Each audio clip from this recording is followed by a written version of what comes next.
reba ino video urebe kano gahinda uno mubyeyi afite nukuri akeneye amasengesho yacu urebe arakwereka hano bisa nkaho hari umuntu batunguye urize kubera ibyishimo bidasanzwe badusubije imbereho iminota 2 mbere yuko biriya tubonye biba. Hello, hi. Emma. Witwa nde? Nitwa Emma. Lee. Nitwa Lee. Ni byiza guhura namwe Lee. Why are you in hospital? Icyo uri mu bitaro Emma? Ati kubera ko ndwaye kanseri yo. Kanseri ni indwara mbi cyane benshi murabizi. What cancer do you have? Urwaye iyihe kanseri? Umwaka ushize nari ndwaye kanseri yo mu mabere. Ariko kano kanya ndwaye kanseri yo mu bihaha. Ari umwana w'umukobwa mutugira yigo bamwita Aurora ngo uwo bari kumwe ku ifoto. Umwana wawe afite imyaka ingahe? 3. Umubyeyi ati umwana wanjye ntabwo akeneye ibi. Ubwo aravuga kugira nyina urwaye kanseri ushobora gupfa kanya kariko kose. Umwana wanjye aruta byose nagize mu buzima. Kandi nanjye ninjye afite gusa. Tell me about the cancer. Gira icyo umbwira ku bijyanye na kanseri urwaye.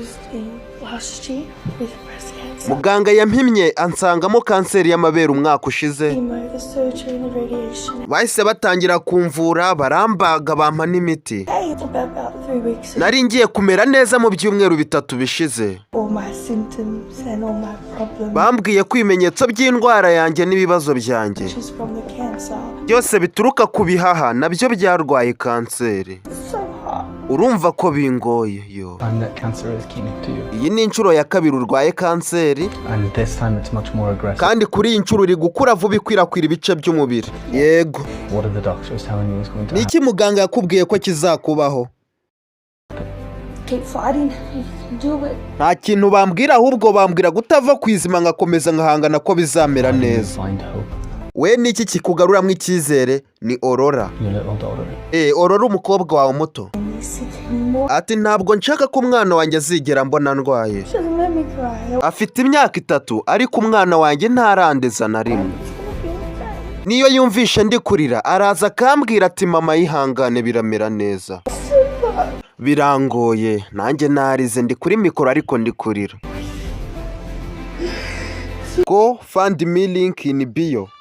Bisobanura ngo genda muri bio yanjye kumwe nyine ujye kureba muri profile y'umuntu nko kuri TikTok hari link ukandaho ikakujyanaho wafashiriza ubaye ubishaka.